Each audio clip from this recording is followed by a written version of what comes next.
Hello अस्सलाम वालेकुम। Welcome back everyone. आज हम कंटिन्यू करते हैं अपना एडवेंचर। तो बस मैं पहुंचा था लोटस के शोरूम पे। फिर मैं पहले तो सामने फ़ोटो निकल रहा था मैं गेट के, तो ऑटोमेटिकली गेट खुल गया। I was shock and surprised. फिर मैं अंदर गया, मैंने कहा कोई है तो मैं एम्प्लॉय से पूछूं, परमिशन लूँ कि शूटिंग वगैरह करनी है। तो बहरहाल वहाँ पे तो कोई भी नहीं था। मैंने 2-3 मरतबा आवाज़ भी दी, पर मैंने कहा देख कोई नहीं है तो चलो ये मैं वीडियो बना लेता हूँ। तो मैंने तीन तीन पोर्शन थे इस पूरे शोरूम के। तो एक पोर्शन में मैंने जाके सारे, जितना फ्रंट से मैं जा सका तो उतना मैं वीडियोस बनाए, कैप्चर्स किए, फ़ोटोज़ निकाले। बहुत मज़ा आया। ये उनका कॉन्फ़िगरेटर था।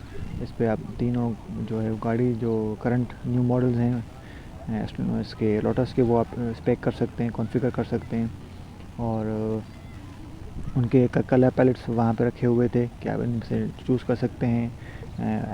एलकंटारा का जो है वो रखे हुए थे, उसमें आप कौन सा कॉम्बिनेशन करवा सकते हैं थ्रेड का, कलर कॉम्बिनेशन। और ये ऑटोमेटिक दरवाज़ा, इसकी मैं बात कर रहा था। और फिर कुछ फोटोज कैप्चर किए। Aston Martin DBX, V advantage भी थी और DB11 भी थी। काफ़ी कार्स थी। और तीन नहीं, दो एमेरा थी, वन रेड में, वन मियामी ब्लू में। बहुत ही प्यारी लग रही थी मेरा। और बस वो फिर मैं कैप्चर सारा कैप्चर करके फिर निकल आया। तो मैंने कहा यार अभी थक गया हूँ, थोड़ा मॉल में जाके बैठ जाता हूँ। तो जब मैं मॉल में गया तो मैंने कहा यार यहाँ से भी इंटर्न से शोरूम का, वहाँ पर रिसेप्शन बैठी हुई थी। So she was African. तो मैं वहाँ से इंटर हुआ, मैंने उसको हाय हेलो की। मैंने उससे पूछा कि मैं जा सकता हूँ फ़ोटोज़ वगैरह लेने। उन्होंने कहा हाँ बिल्कुल।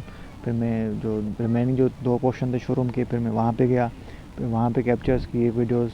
बहुत ही कमाल का एक्सपीरियंस था कि उनका जो पूरा कॉन्फ़िगरेशन का, स्पेक्स का जो सिस्टम था वो मुझे बहुत अच्छा लगा। वो सिर्फ मैंने डॉक्यूमेंट्रीज़ में, टीवी में देखा था। ये उनके कुछ प्रोडक्ट्स रखे हुए थे एस्टन मार्टिन के। टी शर्ट्स थी, जैकेट्स थी, और बहुत सारे आइटम्स थे उनके ब्रांड में। लगेज भी था। ये बेसिकली अदमा मोटर्स था इस नाम से। ये एस्टन मार्टिन, मॉर्गन और लोटस का ये शोरूम था। ये कलर पैलेट्स थे। और ये कलर मॉडल पीस पे रखा हुआ था एमेरा का, इसको आप कॉन्फ़िगर कर सकते हैं। और ये उनके टी शर्ट्स वगैरह जो भी उनका स्टफ़ था सारा, वो प्रेजेंट था, आप देख के बाय कर सकते हैं। ये थी मियामी ब्लू में एमीरा, दूसरी रेड में थी।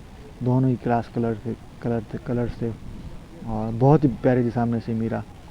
और ये उसके लेदर्स के ऑप्शन, एल्कडारा के ऑप्शन, उसके कौन से कलर थ्रेड्स ऑप्शन आप पसंद करेंगे, सारी चीज़ वहाँ पे डिस्प्ले में रखी हुई थी। काफ़ी उनके जो है वो डिस्प्ले में उनकी पिक्चर्स लगी हुई थी एस्टन मार्टिन की, उनकी हिस्ट्री, उनके बुक्स रखे हुए थे। और अभी आगे सेक्शन आएगा जहाँ आप एस्टन मार्टिन को जो है वो कॉन्फ़िगर और कस्टमाइज़ कर सकते हैं। ये सामने देखेंगे आप, ये वहाँ पे मैप लगा हुआ था बहरैन का।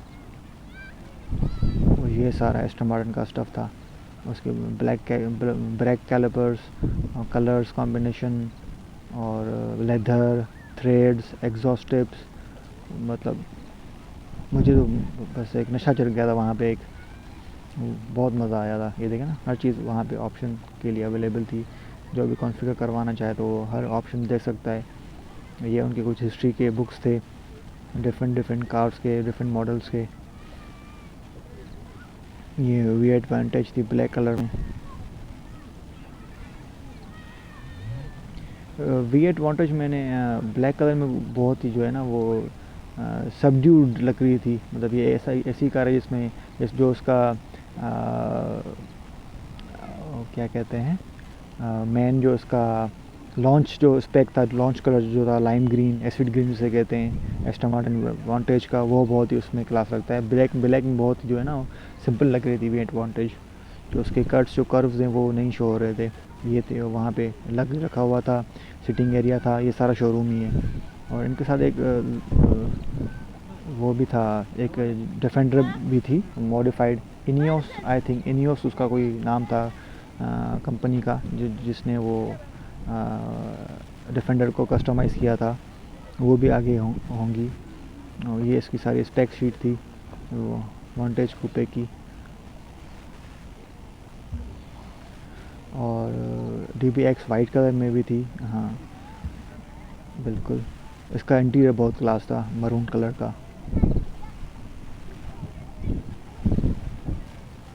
मुझे सबसे ज़्यादा अच्छी वो लगी थी जो बाहर पार्क खड़ी हुई थी, V8 वांटेड, सॉरी DBX जो ब्लू कलर में थी, वो बहुत ही मुझे स्पेक ऐसा अच्छा लगा था। उसके टायर्स बिल्कुल प्रॉपर थे गाड़ी के हिसाब से, साइज़ के हिसाब से।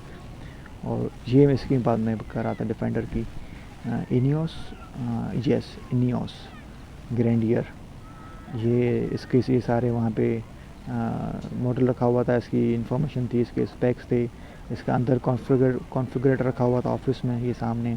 और इसमें ये पेट्रोल टैंक के भी वहाँ पे रखे हुए थे कैंस, कि आप कोई भी कलर चूज़ करना चाहें तो वो उसमें आप कस्टमाइज़ करवा सकते हैं। ये इसका जो है वो पोर्शन था, इसकी टीज़, कैप्स वगैरह, कप्स वगैरह, ये सारे सोवेनियर्स रखे हुए थे। फिर मॉर्गन के मैं पोर्शन में गया, वहाँ पे ये मॉर्गन 3 व्हीलर थी। उसके बाद मॉर्गन 4+ भी थी, ये बहुत क्लास लग रही थी।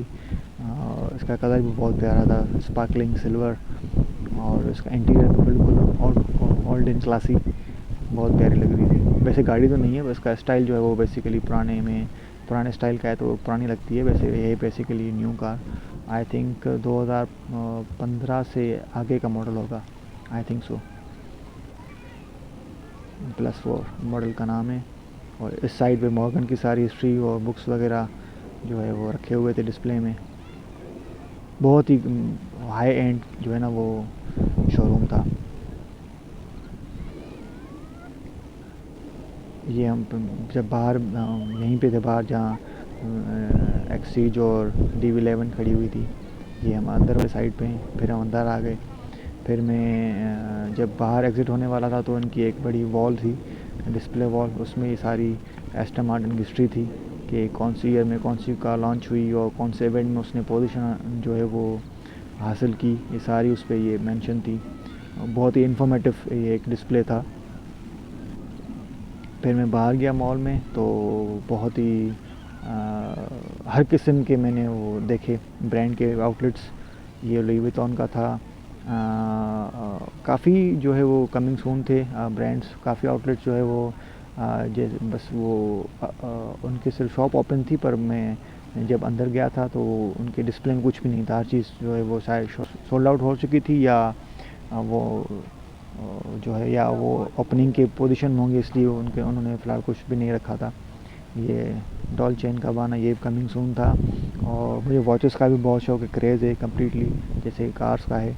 तो उनके वहाँ पे भी वॉचेस के भी बहुत सारे ब्रांड्स थे। अब जैसे ये वैलेंटिनो का ये तो कोई फ़ीमेल ब्रांड है मेरे ख्याल से, तो बस ऐसे ही मैंने कैप्चर किया। इंटरनेशनल ब्रांड है, डियोर का भी है। और मॉल बहुत बड़ा था, एक ही फ्लोर पे था। और जो है वहाँ पे बहुत ही कम थी रश, आवाम बिल्कुल कम थी, एम्प्लॉइज़ ज़्यादा थे मॉल के। और ये वहाँ पे बहुत ही प्यारे किस्म के मॉडर्न शैंडलियर लगे हुए थे। और ये भी एक ये ब्रांड मैंने पहली मर्तबा देखा था, ना सुना था ना कभी देखा था, बुगेटा वेनेटा, अभी आई थिंक सो इटालियन लग रहा है नाम में। चोपार्ट ये एक ज्वेलरी और वॉच ब्रांड है, और इसका भी डिस्प्ले बिल्कुल एम्प्टी था। आडमा पिगे, इसकी भी वॉचेस मुझे बहुत पसंद है, और इसका भी डिस्प्ले बिल्कुल एम्प्टी था। बस जो है वो आउटलेट खुला हुआ था और उसमें बस 1-2 एम्प्लॉय बैठे हुए थे और कुछ भी नहीं। ये कार्टियर का था, और यहाँ पे भी डिस्प्ले के लिए कुछ भी नहीं था। शायद थोड़ी बहुत ज्वेलरी रखी हुई थी, बाकी वॉचेस में कुछ भी नहीं था। पियोजे ये तो शायद बंद था, इसका डिस्प्ले भी आप देख सकते हैं बिल्कुल एम्प्टी है। उसके बाद टिफ़नी एंड को था, उसके भी डिस्प्ले में कुछ जो है वो ज्वेलरीज थी, वॉचेस वगैरह नहीं थी। क्योंकि टिफ़नी एंड को की वॉचेस जो है ना वो कोलैबोरेशन में आती है, उनका अपना ब्रांड नहीं है वॉचेस का। बल्गारी, आई लव बल्गारी। इसमें इसकी काफ़ी डिस्प्ले में थे प्रोडक्ट्स, वॉचेस भी रखी हुई थी, ज्वेलरी भी थी। और ये ऑक्टो फेमिनो ये वॉच का मॉडल है। It's world's thinnest watch. इसमें 3-4 इसमें डिज़ाइन रखे हुए थे, रोज़ गोल्ड में, ब्लैक में, सिल्वर में, तो काफ़ी ऑप्शंस उसमें डिस्प्ले में थे। प्राइस मेंशन नहीं थी क्योंकि पहले तो वही बात है कि हमारे कन्वेंशन रेट के हिसाब से तो वो बहुत ही महंगी पड़ती। ये उनकी ज्वेलरी थी बल्गारी की। उसके बाद वहाँ पे एक डिस्प्ले में पोर्शे टायकान भी रखी हुई थी कि आप आई थिंक सो 300 BD आई थिंक सो उसकी शॉपिंग पे आप फिर लकी ड्रॉ में जो है वो शामिल हो जाएंगे। उसमें फिर ये लकी ड्रॉ में ये पोर्शे टायकान आप विन कर सकते हैं। ये ब्राइटलिंग का आउटलेट था, आई लव ब्राइटलिंग वॉच इसका ब्रांड है। और इसके काफ़ी मॉडल्स थे, इसका पूरा जो है वो डिस्प्ले भरा हुआ था। ये इसकी शायद सुपर ओशन ये इसकी सीरीज़ है, ये वहाँ पे थी। इसके बहुत ही प्यारे कलर्स थे। और ये इसकी पायलट सीरीज़ है, इसमें भी जो ग्रीन और सैल्मन कलर, ऑरेंज कलर, ये बहुत प्यारे थे। ये आर्मेस का आउटलेट था। इसका डिस्प्ले थोड़ा डिफरेंट था, अजीब था, मुझे समझ में नहीं आया कि ये क्या डिस्प्ले करना चाहते हैं। और फिर बस मैं वापसी में, क्योंकि मुझे देर हो रही थी बफ़े के लिए, डिनर के लिए, वहाँ पे टाइमिंग थी 7 to 10 बफ़े की, उसके बाद डिनर ख़त्म हो जाता है। तो ये रास्ते में कुछ मैंने कैप्चर्स किए फ़ोटोज़, बहुत प्यारी होटल्स और बिल्डिंग्स थी। ये कोई चाइनीज़ ब्रांड का कोई गाड़ी थी, ये मैंने देखी है यूट्यूब पे, नाम इसका मुझे याद नहीं है। पहले मुझे लगा था कि कोई रोल्स रॉयस खड़ी हुई है, फिर सामने क्या था मैं समझ के नहीं, इट्स अ चाइनीज़ ब्रांड। बहुत ही प्यारा कलर था इसका, 2 टोन। बस फिर मैं होटल की तरफ जा रहा था जल्दी में, और ये बाहर से होटल लीवा, और इसके सामने वो बम्बल भी खड़ी हुई थी, शेवलेट कैमरो, और बिल्कुल वही स्पेक में, बम्बल भी स्पेक में ये रही। बस मैं जल्दी, आई थिंक सो मैं रूम में नहीं गया था, सीधा मैं जाके पहुंचा बफ़े में, और बिल्कुल 10 बजने वाले थे, 5 मिनट थे आई थिंक सो। ये हमारे उसके सामने ही स्टारबक्स की कॉफ़ी भी थी, शॉप था होटल के, और ये UFC जिम भी थी। और इस जिम का मुझे बहुत शौक़ है UFC का, क्योंकि जो आम सी जिम होती है वो बहुत बोर करती है। उसमें मैं 2-3 मरतबा एडमिशन लिए, ज़्यादा से ज़्यादा 2 महीने जाता हूँ, बोर हो जाता हूँ। ये दूसरे दिन की ये लंच है, दूसरे दिन का। ये आप देख सकते हैं, बहुत ही डिफरेंट ऑप्शन थे। मैं 2-3 आइटम्स उठाता था, क्योंकि जो ज़्यादा फेवरेट चीज़ होती थी बस वही मैं ट्राई करता था। ज़्यादा खाना खा के जो है वो हर चीज़ नहीं ट्राई करता था। ये उस दिन का दूसरे दिन का लंच था। रात वो गुजर गई पिछली। फिर मैंने वहाँ पे रिसेप्शन पे ये मैगज़ीन रखा हुआ था, मैंने उसमें पढ़ा कि तो 2023 की मिस यूनिवर्स जो है वो बहरीन की है, और बाकी यार माशाल्लाह बहुत ब्यूटीफुल है। फिर हम ग्रैंड मॉस्क गए। ग्रैंड मॉस्क के सामने ये लाइब्रेरी थी इनकी, तो ग्रैंड मॉस्क तो मैं लास्ट टाइम जा चुका था, तो आज मैं बेसिकली मुझे अपने कलीग्स ने रिक्वेस्ट की कि हमें घुमाओ, तो उनके साथ में गया था। उनको मैंने पहले ग्रैंड मॉस्क विज़िट करवाई, फिर यहाँ हम लाइब्रेरी में गए। लाइब्रेरी में कुछ घूमे फिरे, फ़ोटोज़ वगैरह कैप्चर किए। ये सारी इसकी इन्फॉर्मेशन थी लाइब्रेरी की, नेशनल लाइब्रेरी। और फर्स्ट फ्लोर उनका शायद बंद था, रिपेयरिंग वगैरह चल रही थी। बाकी सेकंड फ्लोर पे हम गए थे। सेकंड फ्लोर पे कुछ भी नहीं था, जस्ट उनका एक कंप्यूटर सेंटर था, वहाँ पे लोग नेट यूज़ कर रहे थे, अपनी स्टडी वगैरह कर रहे थे। ये वहाँ की एक लाइब्रेरी थी। ये फ्लोर जो बंद था, जहाँ पे ये लाइब्रेरी थी, और ये उनका ग्राउंड फ्लोर था जहाँ पे एंट्रेंस थी। ये दोनों साइड पे उनकी लाइब्रेरी थी। ये वहाँ पे ये वेंडिंग मशीन में रखे हुए थे। ये उनका रिसेप्शन था। ये उनका कियोस्क लगा हुआ था, वहाँ पे आप सारी इन्फॉर्मेशन जो है वो पढ़ सकते थे। और शैंडलियर था, बहुत ही सिंपल सी प्यारी सी लाइब्रेरी थी। और इनकी वहाँ पे डोनेशन प्लेट भी लगी हुई थी, कि आई थिंक 15 नाम उसमें मेंशन थे। जब मैंने टोटल उसकी कॉस्ट काउंट की तो वो तकरीबन I think so 1.5 crore Bahraini dinar जो है वो उसकी टोटल डोनेशन उसमें लिखी हुई थी। तो जब मैंने कैलकुलेटर पे उसको, मेरे से सोचा कि इसको मैं काउंट करा PKR में, तो मैंने कहा यार नहीं, मोबाइल न जल जाए, कैलकुलेटर ख़राब हो जाएगा, पता नहीं कौन सी जो है वो, पता नहीं कितना रिजल्ट आएगा। फिर हम मॉल में गए, ओएसिस मॉल, इसके ग्रैंड मॉस्क के बिल्कुल आमने सामने था। ये आप देख सकते हैं, ये मॉल की गैलरी से मैंने कैप्चर किया था। फिर हम वहाँ पे रुके रहे, मगरिब का टाइम था, बैठे रहे। वहाँ पे हमने लिया तो कुछ भी नहीं, फ्रेंड्स ने कॉलीग्स ने सजेस्ट किया, मैंने कहा नहीं यार ज़रूरत नहीं है, खाना का एक्स्ट्रा खर्चा हो जाएगा। बस वहाँ पे बैठे रहे, काफ़ी अच्छा मौसम था, हवा चल रही थी, तो हमने वहाँ पे बैठे रहे, हमने गपशप की, फ़ोटोज़ निकाले। फिर हम वापस घर की मतलब होटल की तरफ जा रहे थे, तो ये था मेन इस मॉल में हम वहाँ पे रुके थे ऊपर गैलरी में, ओएसिस मॉल। और फिर हम गए थे जो फेयर मॉल, ये हमारे होटल के सामने था, इतना भी सामने नहीं बट थोड़ा बहुत करीब था। यहाँ पे डिफरेंट एक्टिविटीज़ और गेम्स थी जो हमने खेलने की हिम्मत तो नहीं की, बस कैप्चर ही की। ये वहाँ पे रोलर स्केटिंग कर रहे थे लोग, बच्चे, और बहुत ही यूनिक और इंटरेस्टिंग लाइटिंग थी वहाँ पे, बहुत अच्छा लग रहा था। ये बॉलिंग एरिया था, ये बिल्कुल एम्प्टी था, वहाँ पे हम कोई भी लोग नज़र नहीं आए बॉलिंग एरिया में। फिर एक दूसरा था ये ट्रॉन टाइप का कोई, ये देख सकते हैं ट्रॉन की बाइक भी है बिल्कुल, उसको कॉपी किया गया है। यहाँ पे आई थिंक सो ये वीआर के थ्रू आप कोई मशीन वगैरह में आप बैठेंगे और उसमें आप कोई रियलिटी वगैरह जो है वो एंजॉय करेंगे वीआर में, ऐसा कुछ था यहाँ पे। और वहाँ पर बहुत ही वियर्ड और इंटरेस्टिंग लाइटिंग थी, तो फ़ोटोज़ में कैप्चर करने में बहुत मज़ा आया, बहुत इन्जॉय किया।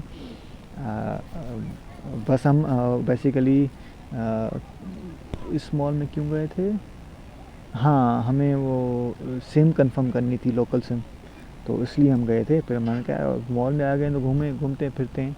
ये मैंने वहाँ पे वाहिद मॉल देखा जो 3-4 फ्लोर था, वहाँ पे मैंने जो भी मॉल्स देखे थे वो या तो दो फ्लोर का था या 1 फ्लोर का था, डेट्स इट। ये काफ़ी बहुत इसमें बहुत काफ़ी फ्लोर थे। और यहाँ पे फिर हम मनी एक्सचेंज में गए थे, तो उन्होंने कुछ ऐसे डॉक्यूमेंट्स मांगे जो हमारे पास नहीं थे, होटल पे रखे हुए थे या एम्बेसी में थे। तो फिर एक इंडियन शॉपकीपर था, उससे हमने सिम ली, तो उसने हमें करेंसी चेंज करके दी। तो हमने उसको 100 रियाल दिए सऊदी के, तो उसने हमें 10 बीडी दिए, बिरयानी दिनार। फिर हमारा काम हो गया बहरहाल। फिर हम घूमते फिरते अपने होटल की तरफ गए। ये बाहर से इस मॉल का फ़ोटो था, जो फेयर मॉल, इसके सामने ही, इसके साथ ही बिल्कुल राइट हैंड पे एक होटल था, उसका नाम याद नहीं, आगे फ़ोटो में होगा। ये उसकी पार्किंग में BMW खड़ी हुई थी, तो बस ऐसे ही कैप्चर कर ली। हाँ ये था अरमान होटल उसके सामने, जो फेयर मॉल के साथ। बस ये हम रास्ते में ही था, बस आई थिंक सो इस जो फेयर मॉल से हमारा होटल मैक्सिमम 10 मिनट्स था वॉक। फिर हम होटल पहुँचे, हमने डिनर किया, बहुत थक गए थे, काफ़ी वॉक की थी, शाम से निकले हुए थे। मुझे तो बहुत भूख लगी थी मैंने 2 शिफ्ट लगाई थी, ये मेरी सेकंड शिफ्ट थी। और डिनर करके फिर मेरे कलीग्स रूम में चले गए, मेरा रिलैक्स होने का मूड था, तो मैं पूल पे चला गया ऊपर। जितने दिन हम वहाँ पे थे तो मैंने पूल यूज़ नहीं किया था, बस शाम को कभी कभी जाता था थोड़ा रिलैक्स होने के लिए। बस 10-15 मिनट वहाँ पे मैं बैठा रहा पूल पे। और क्लोजिंग टाइम थी पूल की, क्योंकि 8 बजे क्लोजिंग टाइम होती है पूल की, तो कभी कभी 9 बजे तक खुला होता था, पर रश नहीं होती थी। तो मैं बस 10-15 मिनट रिलैक्स करके फिर मैं वापस रूम में चला जाता था। तो बस आज का एडवेंचर, आज की काम यहीं पे एंड करते हैं। मिलते हैं नेक्स्ट वीडियो में, तब तक अपना ख्याल रखिएगा। टेक केयर, अल्लाह हाफ़िज़, see you in the next one.